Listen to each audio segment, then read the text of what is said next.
Karena kita tidak boleh memvonis orang yang sedang diuji oleh Allah pasti Allah sedang marah sama dia, belum tentu. Karena bagi orang mukmin sempitnya hidup juga ujian, lapangnya hidup juga ujian. Itu perspektif orang mukmin. Beda. Kalian sudah mulai harus berdakwah di sana, para pemuda ini. Diutuslah dai muda namanya Mus'ab bin Umair, umurnya 18 tahun. Inilah delegasi pertama Rasul ke Madinah. Jadi kalau dulu kita bertanya, Ustadz, kenapa kok yang diutus ke Madinah 18 tahun? Bismillahirrahmanirrahim.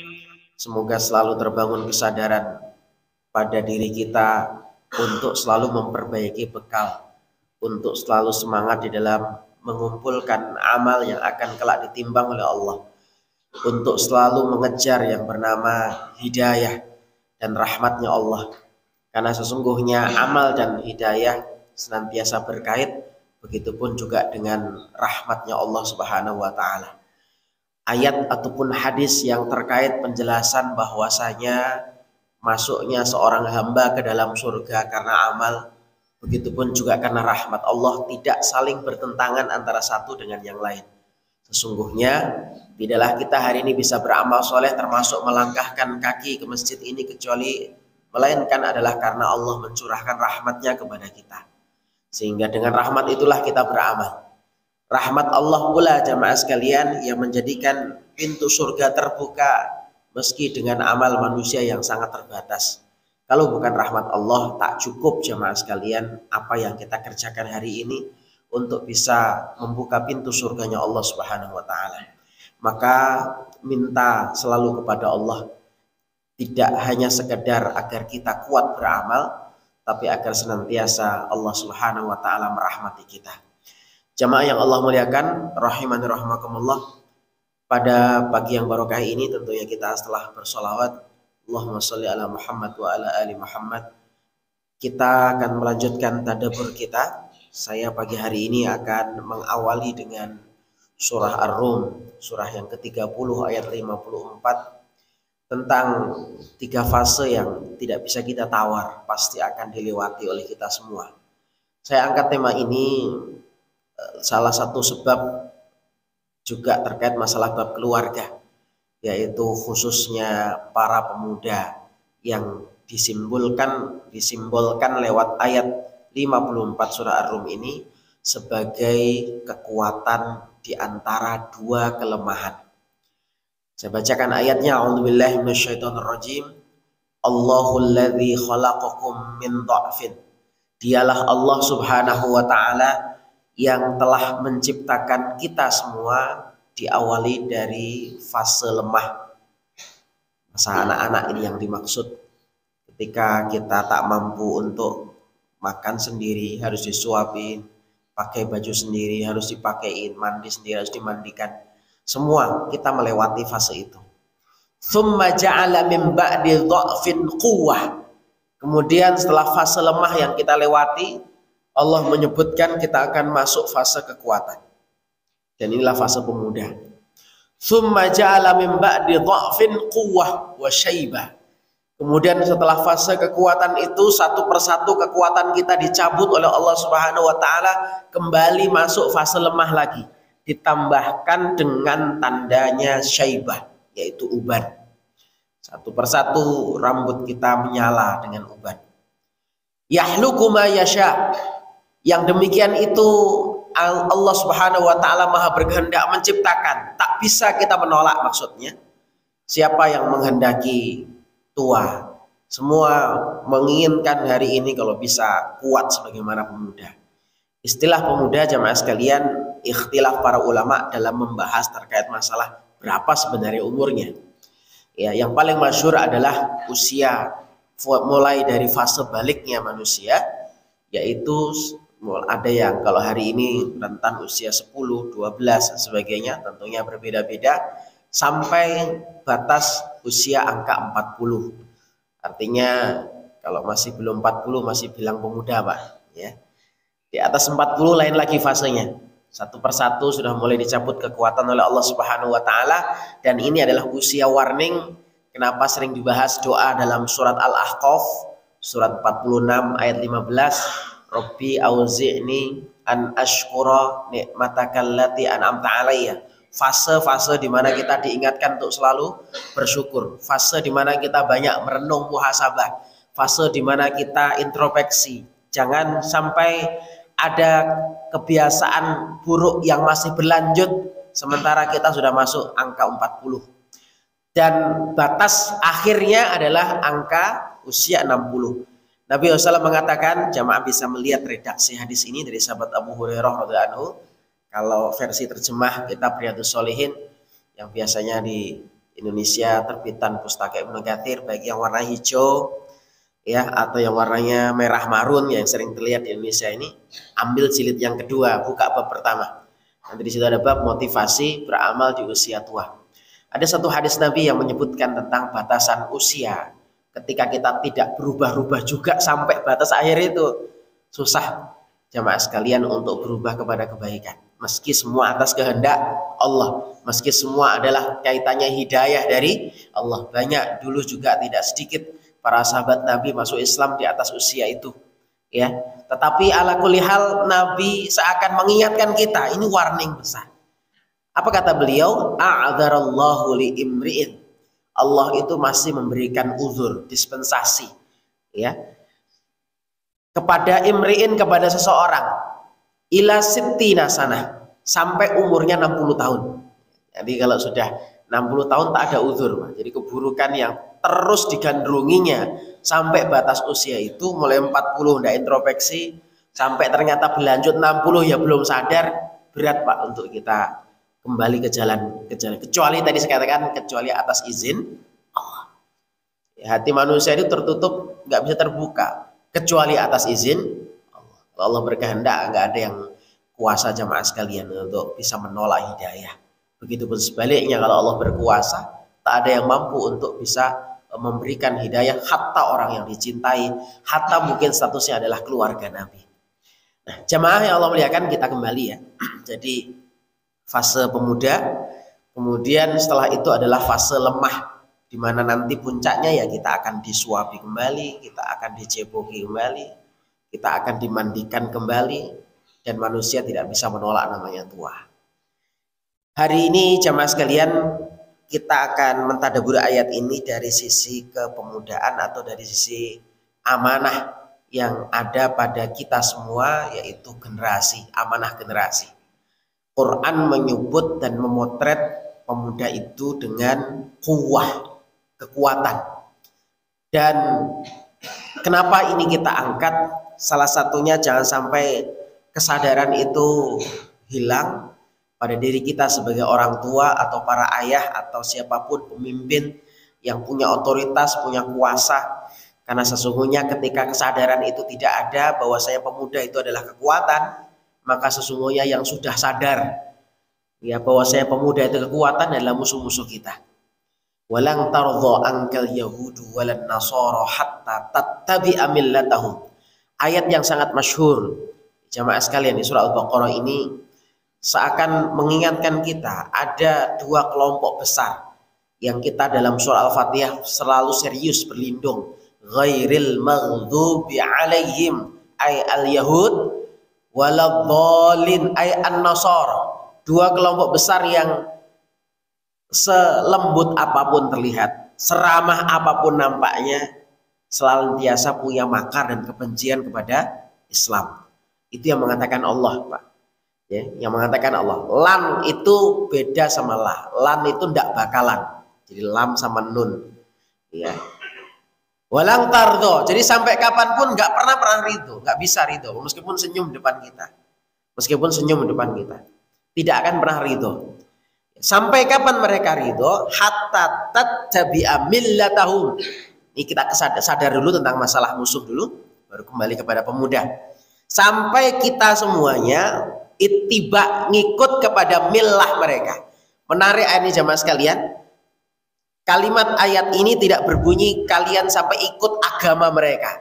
Dalam bahasa Arab dinun itu agama. Hatta tattabi'a dinahum. Kalimatnya bukan begini. Sampai kalian ikut agama mereka. Apalagi yang ahlul masjid, ahlus sholah, ahlul ta'lim, ya ahlus sodaqoh, ahlul amal soleh. Jadi kita yang Mudah-mudahan semoga termasuk di dalamnya, yaitu yang suka ke masjid, suka ngaji, suka amal soleh, suka sedekah. Ya, intinya orientasi hidup sudah mulai taat kepada Allah Subhanahu Wa Taala. Itu ngoyo Pak mereka membuat kita berpindah agama itu. Maka ayat ini tidak berbunyi sampai kita ngikut agama mereka, enggak. Tapi ketidakridhoan itu berakhir sampai kepada kita semuanya ngikut millah mereka. Apa bedanya din dengan millah? Ya. Kalau kaitannya masalah din itu jelas Pak, fokusnya di agama secara umum. Tapi kalau millah itu lebih spesifik lagi jamaah sekalian. Iya, bukan mungkin masalah keyakinan kita tak bergeser dan berubah secara ideologi, bahwasanya Tuhan kita tetap Allah, Nabi kita tetap Nabi Muhammad Shallallahu Alaihi Wasallam, kitab kita adalah Al-Quran, tetap tidak goyah. Tapi tanpa sadar upaya mereka untuk membuat kita itu ikut mulai dari perspektif cara berpikir, orientasi hidup. Jadi orientasi hidupnya mereka contoh hedonisme, duniawi. Gimana kita ikut sibuk yang sama Pak? Kita ikut kesibukan track yang mereka tempuh, duniawi, makan, minum, beranak, beristri. Nah gitu, itu track hidupnya. Karena nggak ada ceritanya ayat dalam kamus mereka, wa ma khalaqtul jinna wal insa illa liya'budun. Nggak ada ya. Itu hanya kamusnya kita kaum muslimin. Bahwasanya ngerti sadar tujuan penciptaan itu ibadah. Sampai cari nafkah pun ya harus ibadah. Sehingga nggak mungkin dia beribadah kemudian carinya dengan haram. Atau mungkin dalam kubangan pekerjaan yang haram. Nggak mungkin, maunya ibadah kok. Mengawali kerjanya dengan bismillah. Maka nggak mungkin bismillah untuk suatu pekerjaan yang haram. Orang Islam punya prinsip itu. Kenapa? Karena ngerti tugas hidupnya ibadah kepada Allah. Wa ma khalaqtul jinna wal insa illa ya'budun. Sementara mereka punya keyakinan berbeda. Kalau bisa selama-lamanya. Bahkan kalau bisa, apalagi kalau teologi Protestan, kita lihat jemaah sekalian, Protestan itu ketika punya harta, mereka sangat protektif sekali Pak. Karena meyakini ini lawan daripada Katolik. Di mana Katolik itu lebih kepada menghamba, kemudian mirip-mirip lah hidup seperti kesengsaraannya versi Yesus, pemahaman mereka Pak ya. Ya tetapi kalau Protestan enggak, masa calon penghuni surga hidupnya susah. Sehingga mereka sangat takut miskin Pak. Sehingga kenapa protektif kalau punya sesuatu. Ini teologi Protestan. Sehingga mereka meyakini kalau orang itu masuk surga sudah dikasih dulu kesenangan sejak di dunia. Sehingga kalau orang susah, tafsir mereka calon penghuni neraka. Ya ini nggak boleh pola seperti ini ada di benak kita. Ya, jadi kalau kita mendapatkan nikmat Robbi akroman, Tuhanku sedang memuliakanku. Tapi kalau kita sedang dihinakan, sedang mungkin dililit hutang, sedang mungkin punya banyak masalah, Robbi ahanan, Tuhanku sedang menghinaku, Tuhanku sedang tidak sayang sama aku. Ini teologi Protestan. Tidak boleh. Di Quran sudah diingatkan itu. Ya. Amma idza mabtalahu rabbuhu, kalau kita dapat ujian ibtila balak dari Allah berupa baik fa'akromahu dimuliakan atau mungkin diambil oleh Allah. Ya, faqadaru alaihi rizquh atau mungkin ditakar rezeki kita sedang disempitkan oleh Allah. Ya, dua-duanya jangan disimpulkan Allah sedang sayang saat kita lagi senang, Allah sedang marah sama kita saat kita lagi Makanya ini secara tidak sadar, Pak, terbawa oleh kita. Kalau saudara-saudara kita sedang diuji permasalahan, langsung kita tafsirkan sampean kurang sholawati, sampean kurang infaknya. Padahal dia pertama tiap hari, tiap subuh pasti sedekah subuh. Gak boleh langsung kita judge seperti itu jamaah sekalian. Untuk bahan introspeksi boleh. Oh iya ya, mungkin saya ini ditegur oleh Allah. Boleh untuk kita Pak. Tapi untuk vonis tidak boleh. Karena kita tidak boleh memvonis orang yang sedang diuji oleh Allah, pasti Allah sedang marah sama dia. Belum tentu. Karena bagi orang mukmin sempitnya hidup juga ujian, lapangnya hidup juga ujian. Itu perspektif orang mukmin. Beda dengan tadi teologi Nasrani, yang mereka menganggap kalau Tuhan sayang maka kita hidup senang. Kalau Tuhan tidak sayang maka kita hidup susah. Nah, ini berbahaya kita punya pola pikir seperti ini. Maka kita gampang menuduh saudara kita yang sudah taat tidak punya motor, kita bilang sampai tidak punya motor, Allah sedang nggak sayang sama sampean. Padahal dia adalah orang yang taat. Dan itu berbahaya kesimpulan seperti ini. Hari ini maka banyak istilah ceramah-ceramah selalu isi untuk ketika ingin mendapatkan kenikmatan dunia, selalu menunggangi dengan perkara-perkara akhirat. Sama pengen punya mobil, sholawati dulu mobilnya. Allahumma sholli ala Muhammad wa ala Muhammad, dipegang mobilnya. Kaitannya dari mana jamaah sekalian? Ya, seakan-akan kalau kita tidak punya mobil, tandanya kita kurang sholawatnya. Nah, ini berbahaya ketika punya keyakinan seperti ini. Banyak motivasi tentang untuk meraih dunia, terkadang tunggangannya adalah amalan akhirat. Amalan akhirat itu lillah jamaah. Allah yang nyuruh kita. Artinya kita nggak pun dapat apa-apa pun, tetap kita punya wajib untuk taat sama Allah. Kita nggak diberi apa-apa pun sama Allah, andaikan, dan itu mustahil. Oksigen itu berapa jamaah sekalian? Ya, oksigen itu berapa jamaah sekalian? Itu Allah kasih kepada kita tanpa kita membeli, Jemaah yang Allah muliakan, Allah andaikan tidak memberi, andaikan dan kalimat yang mustahil, ya, kita tetap punya kewajiban untuk ngabdi kepada Allah Subhanahu wa taala. Jadi muhasabah, saya kembali ya jemaah sekalian ke ayat tadi, orang Yahudi, Nasrani nggak akan ridho kepada kita kaum muslimin sampai kita ngikut milah mereka. Pola pikir tadi ya saya contohkan hedonis tadi, kemudian gaya hidup, ya, sampai nanti detail-detail cara berpakaian kita, cara kita mengekspresikan bahagia, ya. Kita selalu mindset kita kalau bersyukur bahagia pesta, ya. Nah, ini kita muhasabah Pak, ekspresi syukur kita ya nggak selalu harus seperti itu. Nah, meskipun dalam Islam juga ada bab memberi makan orang, itu ada sendiri Pak. Tapi jangan sampai kemudian salah, kita terjebak bahwasanya kita bersyukur kemudian kita happy-nya dengan cara pasti harus pesta, ya.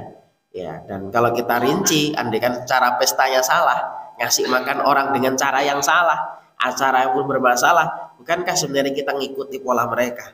Ketika mereka saat senang mereka lupa daratan dan berpesta pora tanpa ada batasan. Nah, ini salah satu keberhasilan. Nah, jamaah Allah muliakan, untuk bisa merealisasikan tujuan mereka, kita semua ini nggak perlu pindah agama, nggak perlu pindah ke gereja, nggak perlu ganti kitab suci, nggak masalah. Kostumnya tetap kostum Islami, nggak masalah. Tapi bagaimana supaya jiwanya bukan di jiwa Islam, raganya silahkan raga Islam. Maka incaran bidikan pertama adalah para pemuda. Apa sebab? Mereka tahu Pak, pemuda itu kekuatan di antara dua kelemahan. Sehingga siapa yang bisa menguasai kekuatan itu, dia pemenangnya Pak. Bumi ini, siapa yang bisa menguasai pemudanya, dia pemenangnya. Kalau muslimin bisa menguasai pemuda, maka pemenangnya adalah muslimin. Tapi kalau kufar menguasai pemuda, maka sebenarnya pemenangnya adalah kufar, meski raganya tinggal bersama kita. Muhasabah kita jemaah sekalian, muhasabah kita. Betapa pernah terjadi pola asuh yang salah, yang kita sering berulang-ulang. Saya contohkan tentang masalah gadget ya. Di antara deretan 3 kesalahan yang pernah disebutkan oleh Imam Ibnu Qayyim rahimahullah tentang pendidik.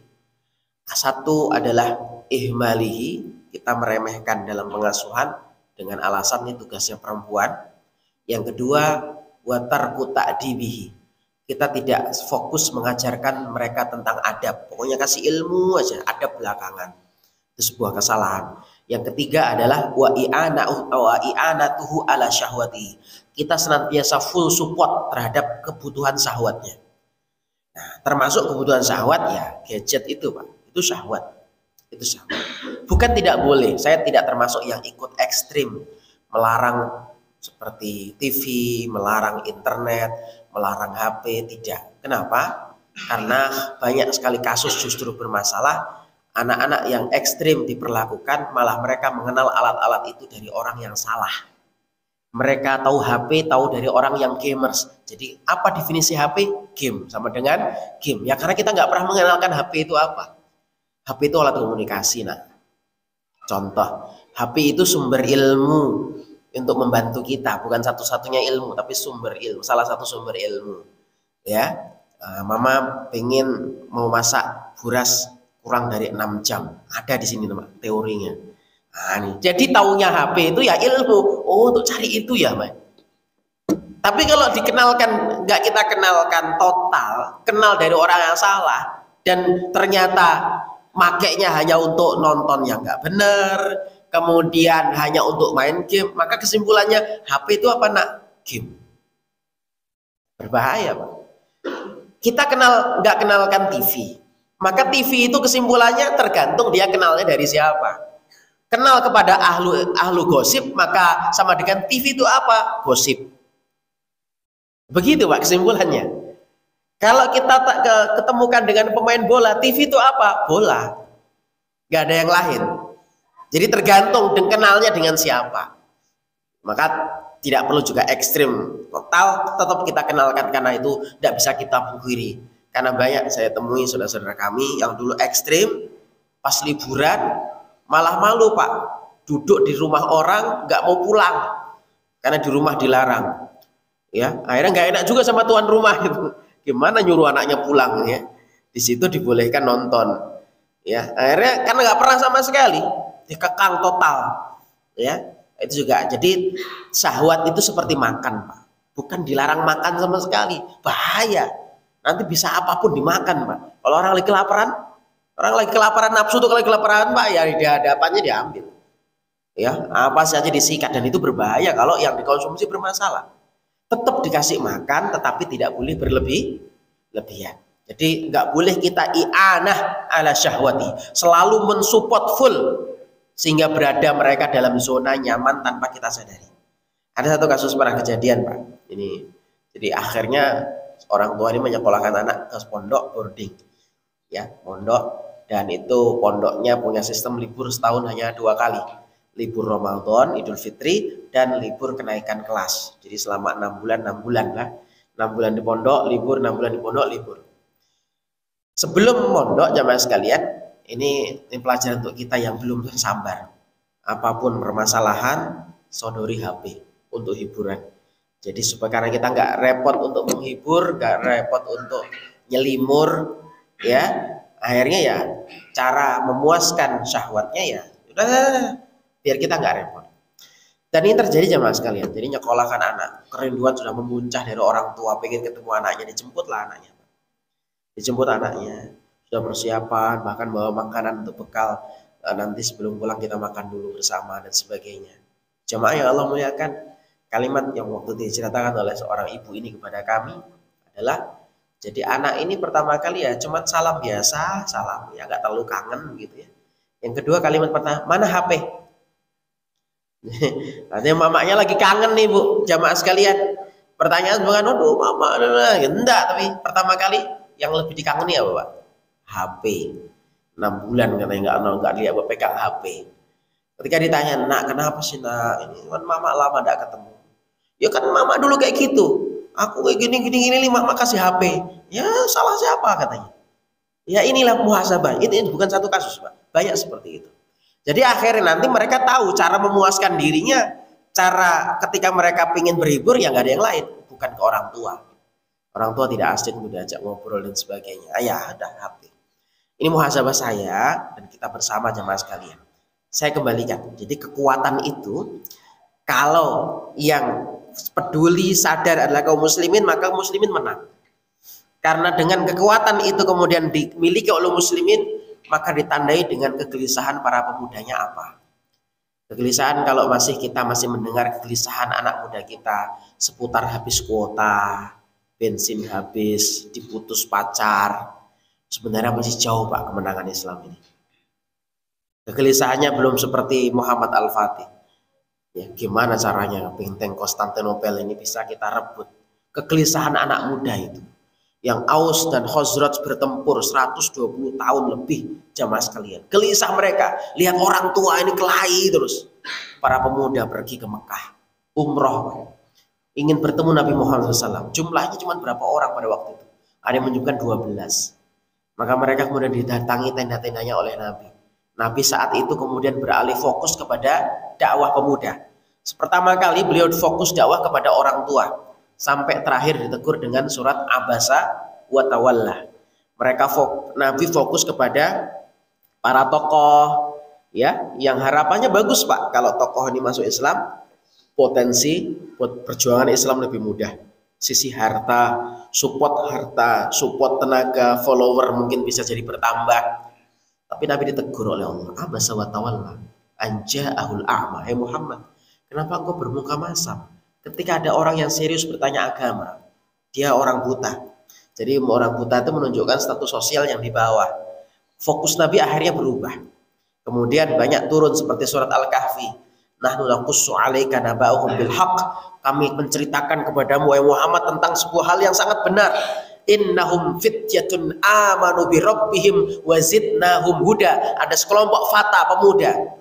Mereka mengguncangkan dunia, Ashabul Kahfi. Maka sejak saat itu Nabi fokus kemudian kepada para pemuda. Ini kekuatan, ini kemenangan Islam. Nah, qadarullah di Yasrib, nama kota Madinah dulu, juga lagi gelisah jamaah. Gelisah para pemudanya karena perang Aus dan Khazraj itu lebih sudah puluhan ratusan tahun jamaah sekalian. Tidak selesai, habis apa intinya? Padahal ini adalah sekali lagi adu dombanya Yahudi. 3 kelompok Yahudi yang tinggal di sana karena faktor ideologis. Karena mereka yakin di isi kitab mereka, ya, di Taurat mereka, bahwasanya Nabi akhir zaman akan tinggal di Madinah. Mereka tinggal di Madinah, Pak, faktor ideologis. Meskipun pada akhirnya mereka menolak karena ternyata kecelek Nabi yang dimaksud di kitab mereka ternyata dari orang Quraisy, dari orang Arab, dari turunannya Nabi Ismail. Kecewa mereka. Ya, Bani Qainuqa, Bani Quraidah, Bani Nadir, 3 kelompok Yahudi besar. Ini Pak, mereka gelisah melihat dominasi Aus dan Khazraj, kok anak-anaknya tambah banyak ini. Maka rumus mereka melemahkan kaum muslimin apa? Mengadu domba. Dari dulu sampai sekarang Pak, muslimin ini lemah karena capek diadu domba.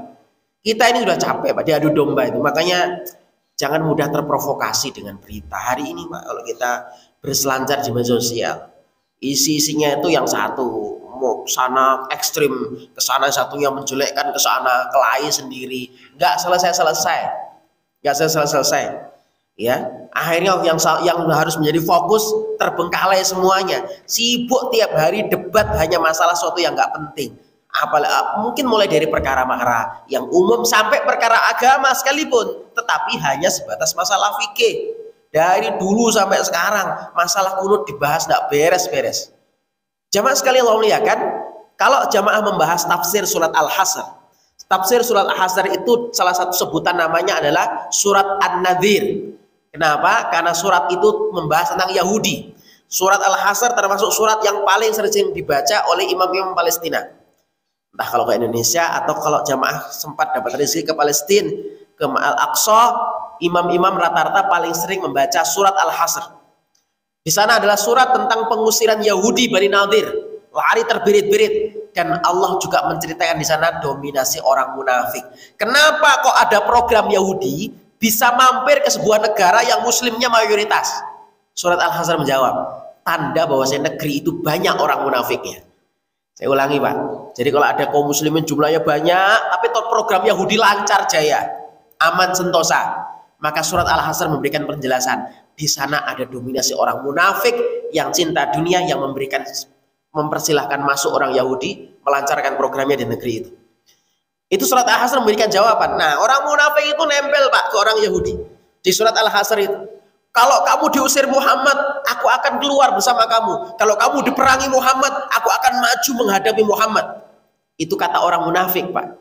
Sekalinya ketika Nabi berangkat untuk menyerbu mereka, lari semuanya, dan tidak ada satupun orang munafik muncul. Nanti menarik juga untuk ditadaburi surat Al-Hasr. Nah, jamaah sekalian, orang-orang Yahudi tinggal di sana memecah belah orang Aus dan Khazraj. Nah, alhamdulillah Pak, kegelisahan ini muncul dari poros kekuatan, yaitu poros pemuda. Pemuda ada yang menyebutkan 12 orang. Lari ke Mekah untuk cari sosok Muhammad yang sudah viral Pak. Viral sampai sana Pak, sampai Madinah sudah viral. Yasrib dulu namanya. Ini sosok ini mungkin kita bisa konsultasi lah masalah kita ini. Katanya orangnya bijak. Alhamdulillah Pak, 12 ini masuk Islam dan terjadilah namanya Bai'ah Aqobah pertama. 12 orang ini berjanji, tahun akan datang wahai Rasulullah, saya akan berjanji membawa rombongan pemuda lebih banyak dari kami. Dan ditepati Pak, tahun berikutnya mereka membawa lebih daripada 70 orang. 72, 73 orang. Dan terjadilah Bai'ah Aqobah yang kedua. Kata Rasul, ini kalian sudah siap itu. Kalian sudah mulai harus berdakwah di sana, para pemuda ini. Diutuslah dai muda namanya Mus'ab bin Umair, umurnya 18 tahun. Inilah delegasi pertama Rasul ke Madinah. Jadi kalau dulu kita bertanya, Ustadz, kenapa kok yang diutus ke Madinah 18 tahun? Nah, asal muasalnya ini, Pak. Karena mereka menyertai rombongan para pemuda. Jadi dakwah itu. Nah, siaplah kota Yatsrib, cikal bakalnya dari perintisan dakwahnya para pemuda. Yatsrib menjadi tempat yang siap untuk hijrahnya kaum muslimin dan Rasulullah SAW. Berubahlah namanya menjadi kota Madinah. Gerakannya pertama dari siapa? Dari para pemuda. Dari sinilah kita belajar jemaah sekalian, bahwasanya kekuatan pemuda itu luar biasa, karena Quran yang menyebutkan. Kalau kita tidak mengindahkan ini, kita nggak serius kepada generasi ini, mulai dari anak-anak kita atau dari masjid, maka kekuatannya akan diambil. Dan hari ini sudah mulai diambil, kita terasa. Kita hanya memiliki raganya, membesarkan fisiknya, tapi jiwa dan hatinya sudah tidak loyal kepada kita. Itu fakta tak terbantahkan jemaah sekalian. Salah satunya ya, mulai dari tanda tidak kerasan di rumah, yang nyekolahkan kita, yang ngasih makan kita, tapi loyalnya di luar rumahnya, tidak kerasan di rumah. Maka kita muhasabah jemaah sekalian lewat beberapa ayat sebenarnya, singkat sebagai penutup. Quran ketika membahasakan tentang surga, maka yang selalu digambarkan adalah kesenangan, kebahagiaan, keramahan, senyuman, dan setiap orang tidak ada yang tidak kerasan di dalamnya.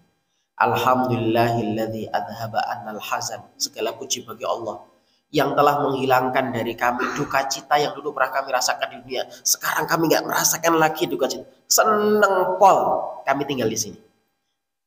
Ya, gambaran penghuni surga itu kalau dalam satu aja Pak ya, ayatnya banyak dalam Quran. Contoh paling singkat di surat Abasa ayat berapa itu? Mulai 38. Wujuhu yawma idzin musfirah dhahikatum mustabsyirah. Wajah penghuni surga itu bersinar, berseri-seri Pak, sumringah. Nah, inilah sebuah hal yang harus kita hadirkan di rumah supaya rumah kita jadi surga. Kenapa? Karena tipikal surga itu pasti membuat kita kerasan. Bahkan kita pulang, mau kemana? Mau cepat pulang saya. Nah, itu tanda bahwa rumah kita surga Pak. Anak-anak juga sama, mau mana? Mau balik. Diajak temennya jalan, mau pulang aja aku. Tanda bahwa rumah itu. Nah, gimana supaya hadir rumah itu? Ya tadi, wujuhu yawma idzin musfirah dhahikatum mustabsyirah. Bapak ya tidak kaku ya, ada candanya, ada tawanya. Senyumnya tidak pasang awas anjing galak. Peraturan pun juga bukan keras tapi tegas. Ya, ini beda banget jemaah sekalian antara tegas dan keras. Sebaliknya, potret penghuni neraka, contoh ya, mulai dari penjaganya aja Pak, penjaganya. Surat At-Tahrim ayat yang ke-6. Ya ayyuhalladzina amanu qu anfusakum wa ahlikum nar. Lihat bagaimana potret penjaganya. Wa quduhan nas wal hijarah. 'Alaiha malaikatun ghiladun syidad.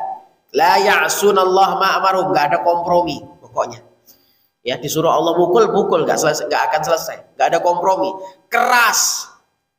Ya, keras. Dan inilah yang menjadikan tidak ada orang yang kerasan di neraka, Pak. Setiap kalimat penghuni neraka dipotret dalam Quran selalu ucapannya apa ya? Rabbana ahrijna minha, ya Allah, keluarkan kami dari tempat ini. Kalau dalam surat apa lagi ya? Surat Fatir ayat 37 malah detil teriakannya. Wahum yastarihuna fiha, mereka teriak-teriak terus gak kerasan sangingnya Pak. Rabbana ahrijna na'mal ladzi ghairal ladzi kunna na'mal. Kami akan, ya Allah, keluarkan kami supaya kami bisa berbuat baik di luar sana. Ya, jadi meranggap bahwasanya kalau di rumah itu nggak bisa berbuat baik. Nah, inilah potret juga bahwasanya tidak kerasannya juga di rumah bisa disimpulkan dari kondisi ini. Mungkin bukan suasana surga yang ada di rumah, tapi suasana neraka.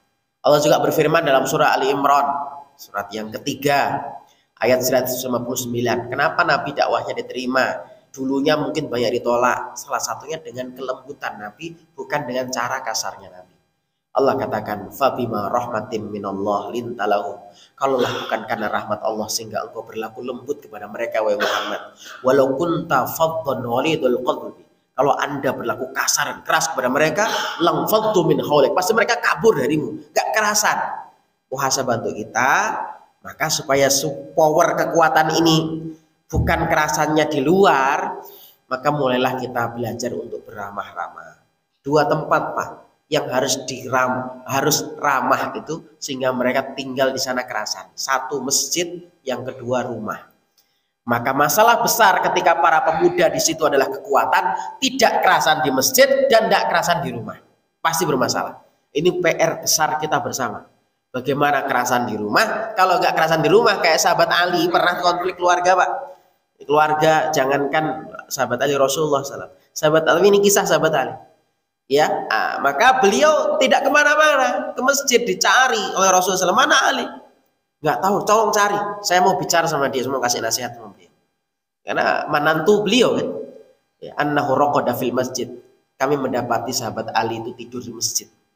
Jadi sampai punya permasalahan apapun, ya merujuknya nggak kemana-mana Pak. Pulang ke rumah, sumber ketenangan seperti Rasulullah, zammiluni, selimuti aku Khadijah. Dapat ketenangannya di mana? Di rumah. Ya, nggak kemana-mana, nggak pergi kemana-mana. Ya, kemudian yang kedua di masjid. Di masjid punya problem permasalahan. Sahabat Sulaik Al-Ghatafan, ini cikal bakal hadis tentang fadilah tahiyatul masjid. Itu kan Nabi berkhutbah, masuk orang langsung duduk, ditegur oleh Nabi. Idza dakhala ahadukumul masjid fala yajlisa hatta yarka'a raka'atain. Kalau Anda masuk ke dalam masjid, jangan langsung duduk sampai Anda sholat 2 rakaat. Hadis ini dibacakan di penduduk Madinah yang sudah paham tentang tahiyatul masjid. Maksudnya bukan untuk mengingatkan lagi, enggak. Ada orang baru yang belum tahu tentang tahiyatul masjid. Nah, kalimat orang baru inilah yang disimpulkan. Tanya siapa, keperluannya apa. Maka kesimpulan akhir Pak, sahabat Sulaik pulang dari Jumatan itu, tidak ada aku ke masjid kecuali masalahku diselesaikan oleh Allah. Apa maksud untuk kita Pak? Punya permasalahan, ternyata masjid menjadi tempat solusi. Kenapa? Ramah. Sampai orang yang nggak berilmu datang ke masjid. Ja'a a'rabiyun fabala fi ta'ifatil masjid. Ada orang nggak berilmu dari pegunungan, datang ke masjid, kencing Pak. Fabala fi ta'ifatil masjid, kencing di salah satu sudut masjid. Nggak ngerti ilmu. Ini orangnya masalah apa ya? Kemudian fazajarohunna, semua orang mencelanya. Apa ini kamu kurang ajar? Biar selesai dulu. Biar selesai dulu kencingnya. Karena kalau kita cegah sekarang tambah lari kemana-mana, najis tambah kemana? Kemudian memerintahkan para sahabat untuk membawa bidadu min ma, beberapa ampere air, fa'uhriko ilahi, suruh nyiram banyak-banyak bekas kencing itu. Ya, sampai baunya hilang. Sampai baunya hilang, bekasnya hilang. Disirami banyak-banyak. Para sahabat ya kecewa.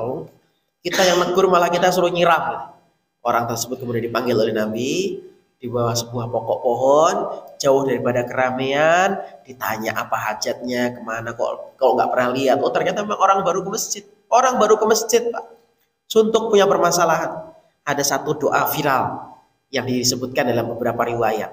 Allahumma rahamni wa Muhammad wala tarham ghairona. Ini doa egois Pak ya, dari Arab Badui tadi.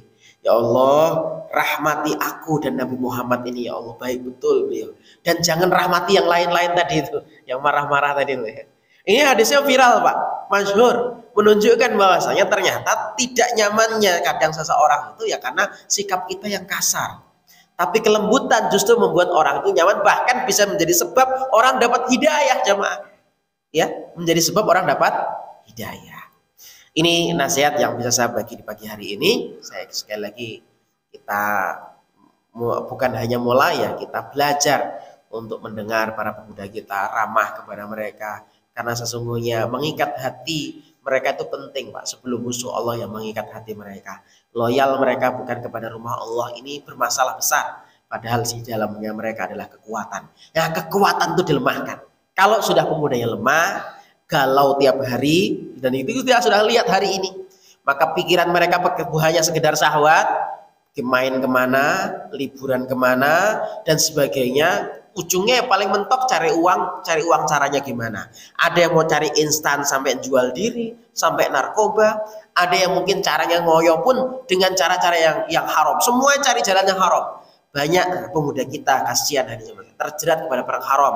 karena jauh bimbingan daripada orang tua. Yang kedua adalah dominasi syahwat yang memang sengaja disodorkan oleh musuh-musuh Allah supaya mereka jadi hedonis. Saya ketemu beberapa pemuda-pemudi yang belum menikah itu utangnya sudah puluhan juta. Ya, utangnya sudah puluhan juta. Utangnya bahkan ada yang sampai nembus 100 juta. Saya tanya sama Pak Somad di belakang, saya pernah temukan. Gadis belum menikah, utangnya 300 juta waktu itu. Saya suruh ketemu beliau. Ya, itu gimana nih? Itu hanya pekerja karyawan biasa, Pak. Karyawan biasa. Dan itu bukan satu dua. Ya, satu dua. Sudah budaya hutang, budaya ini. Kenapa? Hedonis, Pak. Pengen jalan-jalan kayak temennya, pengen punya motor bagus kayak temennya. Dan pikirannya hanya itu setiap hari. Maka mudah-mudahan ini menjadi kesadaran jemaah untuk masjid gimana supaya mereka menjadi bisa jadi kita fasilitasi untuk bisa akrab dengan masjid, tentunya dengan hal-hal yang dalam koridor syariat. Demikian, semoga bermanfaat, semoga Allah memberikan kepada kita keberkahan, keluarga kita, keturunan kita dijaga oleh Allah Subhanahu wa taala. Sandarkan penjagaan sempurna hanya kepada Allah. Ya Allah, titip keluargaku ya Allah. Ya Allah, jaga anak-anakku ya Allah. Kemudian yang berikutnya adalah perbanyaklah keteladanan, sampaikan kebaikan dengan cara yang lembut. Insya Allah semoga membuka hati-hati yang tertutup dan melembutkan hati-hati yang keras. Barakallahu fikum. Kafaratul majlis. Subhanakallahumma bihamdika asyhadu an la ilaha illa anta astaghfiruka wa atubu ilaik. Assalamualaikum warahmatullahi wabarakatuh.